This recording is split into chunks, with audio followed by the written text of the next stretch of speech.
본문의 말씀으로 준비하는 삶이라는 주제로 말씀을 관찰해 봅니다. 15분이라는 연극이 있어요. 그동안에 연극을 하는 건데 장래가 유망한 청년이 주인공입니다. 이 청년이 30살에 박사학위 논문을 제출해 놓았는데 병들어 죽게 된 거예요. 의사가 이 청년에게 15분 후면 죽는다는 최후의 진단을 내립니다. 연극이에요. 시간은 자꾸 흘러가요. 청년이 그 의사에게 초조한 듯이 물어봅니다. 선생님 몇 분 남았습니까? 14분이요. 잠시 후에 또다시 물어봅니다. 몇 분 남았습니까? 13분이요. 묻고 답하기를 몇 차례는 동안에 이제 남은 시간은 11분. 생존 기간이 11분 남았어요. 그때 전보요 하는 소리와 함께 한 통의 전보가 배달이 돼요. 그 전보의 내용이 어떤 것이냐 하면 삼촌이 억만장자인데 이분이 죽었다는 부고입니다. 그리고 재산 상속을 유일한 상속자로서 이 조카에게 남기면서 와서 재산을 상속하라, 이제 그런 그 전보가 온 거죠. 죽음 11분을 남겨놓고 억만장자가 될 수 있는 자격과 기회를 얻게 된 것입니다. 근데 죽음으로 가는 시간은 빠르게 흘러서 8분 남았어요. 근데 그때 또 한 통의 전보가 배달이 됩니다. 박사 학위의 논문이 통과되었다는 통지였어요. 그러니까 30살의 박사입니다.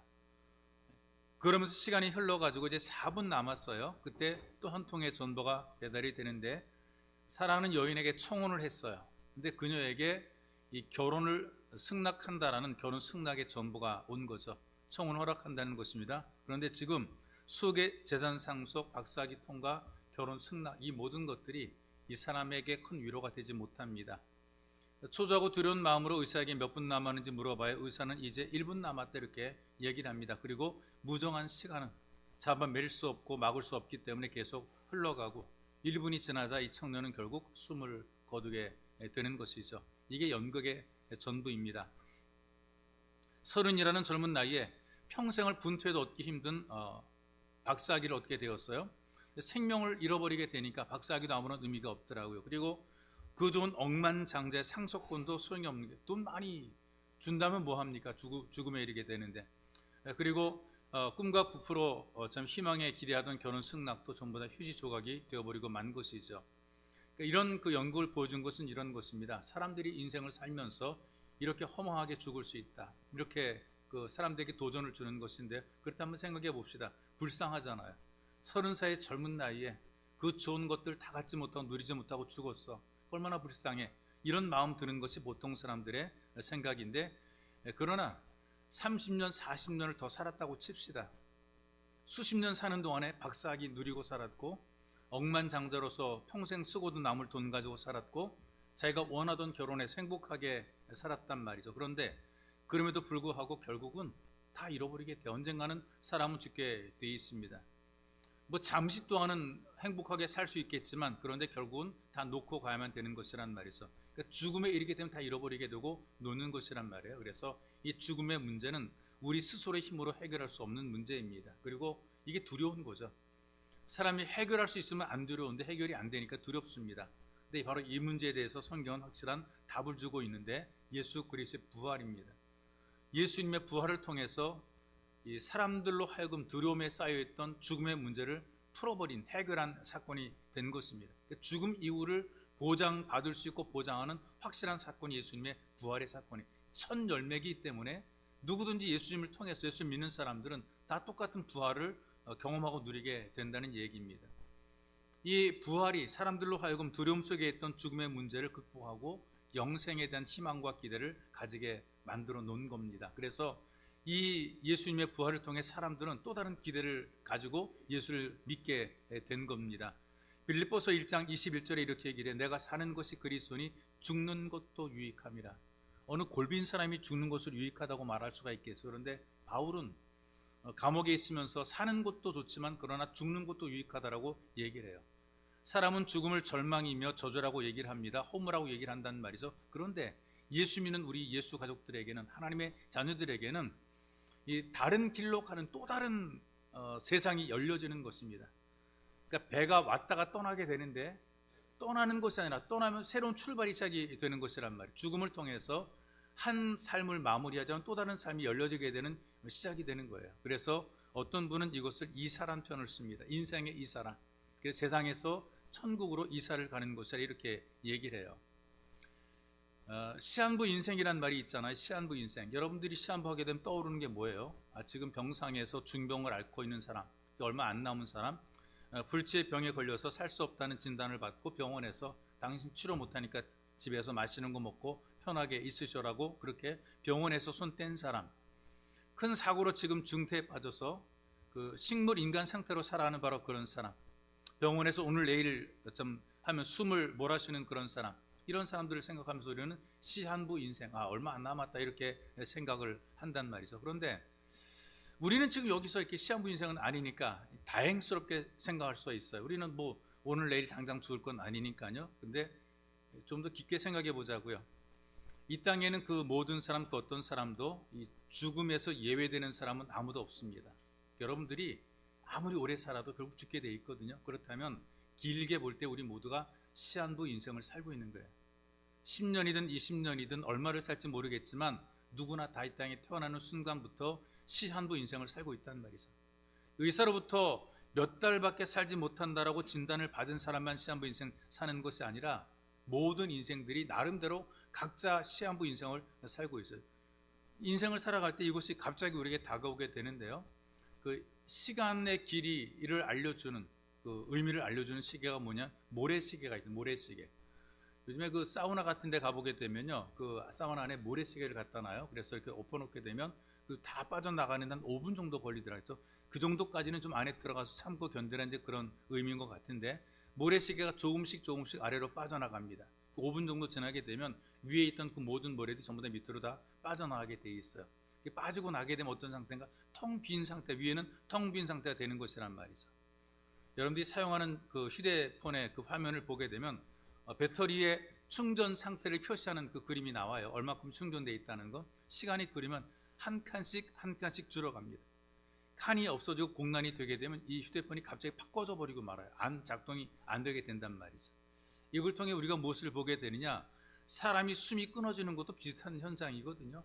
어느 순간에 숨이 탁 끊어져 버리게 되는 거예요. 시한부란 말이죠.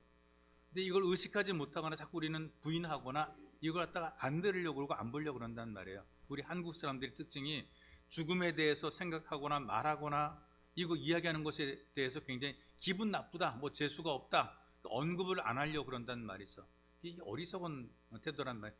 죽음을 의식할 때 우리가 비로소 인생의 진면목을 알게 되니 다 죽습니다. 이걸 왜 우리가 피하려고 그래요? 억지로 이것을 갖다가 안 들으려고 애를 쓰는데 그렇지 않습니다. 지혜로운 사람들은 이런 부분들에 대해서 인정하고 받아들이는 거거든요. 예수님께서 말씀했잖아요. 나는 부활이요 생명이니 나를 믿는 자는 죽어도 살겠고 무릇 살아서 나를 믿는 자는 영원히 죽지 아니하리니 내가 이것을 믿느냐? 이게 예수님께서 사람에게 준 질문이란 말이죠. 죽음을 해결하려고 오신 분이 바로 예수님이에요. 우리에게 영생과 부활을 주려고 오신 분이라 그 말이죠. 그러니 여러분, 우리가 왜 이 죽음에 대해서 두려워하고 이 죽음을 우리가 거부할 필요가 뭐가 있겠어요? 고대 그리스의 철학자 가운데 괴팍하기로 소문난 그 철학자 디오게네스라는 철학자거든요. 통 속에 들어가 살았다 그래서 통 속의 철학자인데 그렇게 얘기도 합니다. 알렉산더가 이런 얘기를 했다 그래요. 내가 만약에 알렉산더가 아니었더라면 디오게네스가 되기를 원했을 것이다. 그만큼 기행을 행했지만 지혜로운 사람입니다. 어느 날은 뼈가 잔뜩 쌓인 공동묘지에 앉아가지고 뼈를 막 찾고 있는 거예요. 뼈를 추리고 찾고 막 그래요. 알렉산더 대왕이 지나가다가 당신 뭐 하냐고 물어봤어요. 그랬더니 디오게네스가 퉁명스럽게 대답합니다.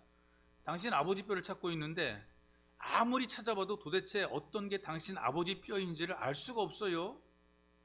이런 얘기를 해줬어요. 이게 무슨 말이냐면요, 사람이 죽으면 똑같아진다 그 말입니다. 네? 뭐 금을 갖고 죽었어도 금 되는 것 아니고요, 돌을 끌어안고 죽었다 돌 되는 것 아니라 그 말. 평민이든 왕족이든 죽게 되니까 다 똑같다. 뼈를 찾아보니까 누구의 뼈인지 모르겠더라. 다 똑같이 죽으면 다 똑같은 것이다. 그러니 인생 살 때에 잘 살라 그 말이에요. 살아갈 때, 죽음을 맞이할 때에 잘 죽는 것이 잘 사는 겁니다. 이걸 우리가 알아야 돼. 잘 사는 게 잘 죽는 게 아니라 잘 죽을 때 이게 진짜 잘 사는 게 되는 것이란 말이죠. 그런데 문제가 뭐냐면요, 심각한 게 이 비극적인 죽음 이후에 심판이 돼. 심판. 죽는 것도 참 그 당연한 것이라고 우리가 받아들이고 죽는 것도 두려움인데 죽음 이후에 심판이 있다 이렇게 성경이 가르쳐주고 있어요. 여러분 인생이 내 마음대로 안 되죠. 내가 죽고 싶다래 죽는 것도 아니고 살고 싶다래 사는 것도 아니란 말이죠. 하나님께서 우주 만물의 주인이어서 인생의 생사복을 주관하시는 분이기 때문에 하나님에게 맡기고 살아가는 것이고, 그 사람이 죽게 되니까 하나님께서 그 인간을 심판하시겠대요. 왜 심판하시는가? 이렇기 때문에 심판하는 거예요. 자, 우리가 살아가면서 하나님께서 우리들에게 양심을 주었고 머리로 생각할 수 있는 이성, 지혜나 지식을 주었단 말이죠. 그래서 뭔가 판단하고 선택하며 살게 만들어 놓으셨어요. 알고 느끼고 경험해서 선택하는 건 여러분들의 자유란 말이죠. 나쁜 짓을 할 수 있고 좋은 일을 할 수 있단 말이죠. 그렇다면 이런 이성을 가지고 양심을 가지고 나쁜 짓을 했으면 거기에 따른 심판은 당연히 받아야 되는 것이고, 그렇기 때문에 하나님이 심판하신다는 거예요. 이성이 없는, 양심이 없는 동물들은, 인격이 없는 피조물들은 심판받지 않아요. 심판할 이유가 없는 거죠. 그런데 양심이 있는 인간은, 인격자들은 하나님 앞에 심판을 받을 수밖에 없단 말이에요. 세상에서 나를 심판할 때 도망가는데 하나님 앞에서는 피할 수 없고 반드시 심판대 앞에 서야 되는 것. 그렇기 때문에 우리 그리스도인들은 하나님의 심판대 앞에 서기 위해서 준비된 삶을 살아가야 된다라고 성경이 경고하고 우리에게 가르쳐주는 것입니다. 그러니 얼마나 좋습니까? 우리가 인생 살아갈 때 막 살지 않고 하나님의 심판대 앞에 선다는 것을 알려줌으로써 이 땅을 살아가는 우리 양심이, 우리의 지혜나 우리의 어떤 경험이 하나님 앞에 바르게 살아갈 수 있는 선택을 하게 만들어주는 것이 얼마나 좋으냐 그 말이에요. 성경은 이렇게 우리에게 경고를 하죠. 한 번 죽는 것은 사람에게 정한 것이고 그 후에 심판이 있다 그랬어요. 근데 많은 사람들이 이렇게 생각하더라고요. 나는 안 죽을 것처럼 살아갑니다. 오래도록 살 것처럼 살아갑니다. 그래서 죽게 될 심판에 대한 준비를 하지 않고 그냥 살아간단 말이죠. 성경은 그렇게 우리에게 알려주지 않아요. 잘난 사람이든 못난 사람이든 하나님께 심판을 받게 된다라고 성경이 이야기를 합니다. 얼마큼 강력하고 철저하게 심판받는가? 피할 자가 없다. 천사를 동원해서 이 땅 저 끝에서 이 끝까지 다 모조리 끌어모은다라 그랬어요. 대통령도 임금도 장군도 주인도 그 다음에 그 감옥에 있는 사람들도, 검사들도 형사들도 다 붙잡아서 다 끌어모아서 그것을 심판하신다라는 것이 성경의 말씀인 거죠. 자, 여러분, 우리가 하나님의 심판을 피할 수 없기 때문에 준비할 필요가 있다는 얘기입니다. 마태복음 10장 28절에 이렇게 얘기를 합니다. 몸은 죽여도 영혼은 능히 죽이지 못하는 자들을 두려워하지 말고 오직 몸과 영혼을 능히 지옥에 멸하시는 자를 두려워하라. 이렇게 말씀하시고, 계시록 20장 15절에 보니까 누구든지 생명책에 기록되지 못한 자는 불못에 던지우더라. 여러분, 이런 얘기를 들을 때 사실은 두렵습니다. 그래서 우리가 믿음으로 우리의 삶을 준비해야 되는 겁니다. 생명책에 기록되지 못한 자가 심판을 받기 때문에 우리가 회개하고 예수를 영접하게 되면 그 이름이 생명책에 기록이 되어서 심판을 받지 않고 영생을 얻게 된다라고 성경이 알려주니 우리가 믿음으로 준비하는 것이 얼마나 중요합니까? 요한복음 3장 36절에서 이렇게 우리에게 선포를 하고 있어요. 아들을 믿는 자는 영생이 있고 아들을 순종치 아니하는 자는 영생을 보지 못하고 도리어 하나님의 진노가 그 위에 머물러 있느니라. 여러분과 저는 예수를 믿음으로 진짜 예수 그리스도가 나의 주님이 되심으로 우리는 하나님의 자녀가 되었고 우리 이름은 생명책에 기록이 되어 있기 때문에 심판을 받지 않는다라고 얘기를 하는 거예요. 하나님의 자녀의 권세를 누리며 살게 만들어 놓으신, 그러니 여러분과 제가 얼마나 행복한 사람들이에요. 얼마나 우리가 감사해야 돼요. 좀 못 먹는 것 때문에, 못 입는 것 때문에, 못 가진 것 때문에, 내가 아픈 것 때문에, 내가 힘들고 어려운 것 때문에 원망 불평할 것이 아니라 죽음의 자리에서 생명의 자리로 우리를 옮겨 놓으시고 심판받지 않고 하나님의 자녀로 살아가도록 우리 영원을 보장하신 하나님께 우리는 감사하는 삶을 우리가 살아가야 되는 것입니다. 그리고 특별히 이걸 기억하십시오. 이제 우리가 일할 때에는 어떤 보상을 기대하고 일하잖아요. 여러분들 직장에서 일하는 거 그냥 일하는 게 아니라 월급을 주니까 일하는 거 아니게, 사업을 할 때도 이익을 계산하고 사업하는 거지, 손해보고 사업하는 건 자선 사업이잖아요. 자원봉사하는 것이지 사업은 자원봉사 아닙니다. 이익을 남겨서 나와 내 가족과 함께, 이웃들과 함께, 직원들과 함께 또 나누게 만드는 것이 사업이란 말이에요. 이런 걸 할 때 전부 다 이익을 남기는 거잖아요. 그리고 이것을 계산한단 말이죠. 내가 이렇게 일하게 되면 얼마를 받게 될 것이고 얼마를 남게 될 것이다. 그러니 여러분들이 출근해서 일하는 거 아니겠어요? 그리고 여러분들이 사업을 경영하는 것 아니겠어요? 그런데 해보니까 어떻게 되냐 하면 사업도 내가 계산했던 것으로 안 될 때가 있어요. 나는 이만큼의 수익을 남겨야 되거든요. 그래야 뭐 월세도 뭐 그 사무실 세도 내고요. 그다음에 가족도 살고 그래야 되는데 아니면 이게 일을 사업을 시작했는데 이게 사무실 세도 제대로 못 낼 정도로 돈이 안 나올 때도 있단 말이죠. 이게 마음대로 안 되는 거예요. 그리고 심지어는 부도가 나는 경우도 있어요. 사업하다가 다 들어먹고 망하는, 돈만 들이밀고 망하는 그런 경우들이 있단 말이죠. 근데 왜 사업하느냐? 뭔가 이익을 거두려고 사업을 하는 거란 말이죠. 그리고 직장생활 할 때에도요, 그 직장이 나한테 한 달 동안 일하게 되면 일한 월급을 내게 줄 거라는 기대를 가지고 일한단 말이죠. 그런데 일하다 보게 되니까요, 회사가 부도나서 망해서 월급 못 받는 사람들이 있고요, 일하다가 사고 나서 자기가 제대로 출근하지 못해가지고 월급 못 받을 수가 있고요, 한 달 후에 월급을 받는다는 보장이 있습니까? 우리는 그런 기대를 가지고 일하는 거예요. 한 달이 지나게 되면 내가 사업한 사업에 대해서 보상이 있을 거야, 이만큼은 내가 수익이 날 거야라는 그런 계산하는데 그 계산대로 다 들어오냐 말이죠. 100% 확실하지 않은 거예요. 어떻게 될지 모르는 거란 말이죠. 그런데 그럼에도 불구하고 피곤함을 무릅쓰고 일찍 일어나 출근하는 거, 왜 그렇습니까? 기대가 있으니까 이렇게 출근하겠죠. 공부하는 것도, 기술 배우는 것도 그렇고, 운동하는 것도 그렇고, 보상이 있으니까 매달 금메달 따기 위해서, 그리고 뭔가 수익을 위해서 열심히 일한단 말이에요. 그런데 해보게 되면 열심히 해도 그만큼 안 되는 경우들이 있고, 수준에 미달하는 경우들이 있고, 회사가 내게 제대로 보상을 못 해주는 그런 경우들이 있단 말이에요. 그럼에도 불구하고 100% 회사가 보장해주지 못하고 이 사업이 나를 보장해주지 못해도 그래도 나는 일하는 거예요. 그래도 나는 출근하는 거란 말이에요. 이 공부를 열심히 해도 대학 간다는 보장, 어떤 명문대 간다는 보장 없으면 그래도 공부를 하는 거예요. 왜? 그렇게 해야 되기 때문에 그래야 어떤 보장이 있을 거라는 기대를 가지는 거란 말이에요. 그런데 여러분, 이런 것들은 100% 보장이 안 되지만 이거 하나는 100%더라고요. 나는 살다가 죽는다. 100%예요. 다 죽는다. 모든 사람은 반드시 죽는다. 100%. 죽음 이후에 심판이 있다. 100%예요. 죽는 문제와 죽음의 심판의 문제는 확실해요. 그런데 이거는 준비를 잘 안 하더라고요.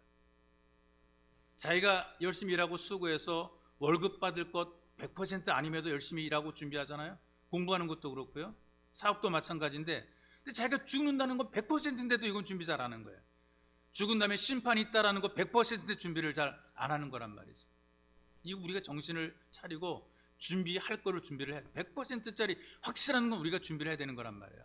여러분, 성경이 사람들에게 인생이 뭔가를 여러 번 비유적으로 가르쳐 주거든요. 풀잎 위에 이슬 같다라고 얘기를 해요. 풀잎에 이슬 같다. 여러분, 이슬 보셨나요?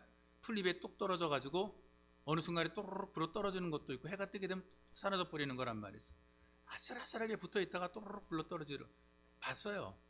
새벽에 이슬이 풀잎에 맺혀 있는 이슬을 봤어요. 맑고 투명하고, 그런데 또르륵 하고 불러 떨어지더라고요. 그게 인생인, 그렇게 짧은 것이, 그렇게 안타까운 것이 이슬인데 인생이 바로 그런 이슬 같다라고 성경이 이야기를 합니다. 그리고 해가 뜨면 순식간에 사라져버리는 안개 같다, 아침 안개 같다라고 인생을 얘기해요. 인생이 뭐니? 아침 안개 같다. 뿌옇게 뭔가 있어요. 그런데 아침에 해가 뜨게 되면 다 이 안개가 사라져 버리게 되는 거죠. 또 하나, 겨울이면 불살라서 태워버리는 지푸라기 같은 존재가 인생이라고 성경이 얘기를 합니다. 이런 인생이기 때문에 우리의 손과 발이 무엇을 위해 움직여야 될 것인가를 생각해야 됩니다. 내가 내 손과 발이 도대체 무엇을 위해 살아야 될 것인가, 무엇을 위해 움직여야 될 것인가를 잘 한번 생각해 보세요. 나는 어떻게 살 것인가. 우리 머리가 주님을 생각하기 때문에 가치가 있는 거예요. 예수님에 대한 생각을 하고 살기 때문에 가치가 있다. 내 머리가 예수님을 생각하는 거예요. 이 가치가 있는 거란 말이죠. 내 가슴이 예수님을 향한 뜨거움이 있기 때문에 이게 의미가 있는 거거든요. 우리가 얼마큼을 살았든지 남은 날 동안에 주님 앞에서는 그날을 기대하면서 온전한 예배자로 사는 게 중요합니다. 물론 여러분들이 그렇다고 돈 벌고 일하지 말라 그런 의미는 아니에요. 살라고 하는 세상에서 열심히 살아야 돼요. 여러분 마음대로 나 죽겠다 못하겠다 그렇게 사는 것은 성도의 자세가 아닌 겁니다. 힘들어도 어려워도 살라고 한 이 세상, 내 삶, 하나님께서 살아라고 우리를 이 땅에 보내셨기 때문에 살아야 돼요. 피투성이가 되어도 우리는 살아야 돼요. 어떤 일이 있어도 우리는 살아야 돼요. 왜? 살라고 우리를 보내셨기 때문에 하나님께서 오라고 부르시기 전까지는 열심히 살아야 돼요. 뜨겁게 살아야 돼요. 최선을 다해 살아가야 돼요. 그것도 예배의 자로 우리가 살아갈 때입니다.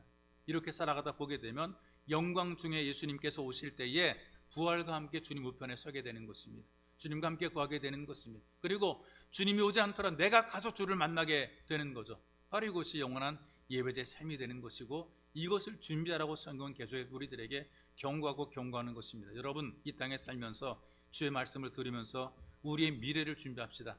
100% 확실한 미래, 인생은 죽는다, 죽은 이후에 심판이 있다. 100% 확실한 이걸 위해서 여러분들이 준비하며 살아가시기를 주님의 이름으로 축복합니다. 살아계신 아버지, 주께서 우리에게 은혜를 베푸셔서 인생을 살면서 나그네와 같은 인생길에 우리는 반드시 갈 곳이 있으며 세상은 영원히 머물 곳이 아닌 것을 기억을 하고, 이 땅을 사는 동안에 살라고 하신 주의 말씀을 따라 열심히 최선을 다해 살지만 우리의 갈 곳을 기대하고 바라보고 준비하며 살아가도록 은혜를 덧입혀 주옵소서. 불확실한 미래에 인생을 걸지 말게 도와주시고 100% 확실한 우리 미래에 인생을 걸고 준비하는 삶이 되도록 은혜를 덧입혀 주옵소서. 우리는 하나님께로 갑니다. 하나님 앞에 서게 됩니다.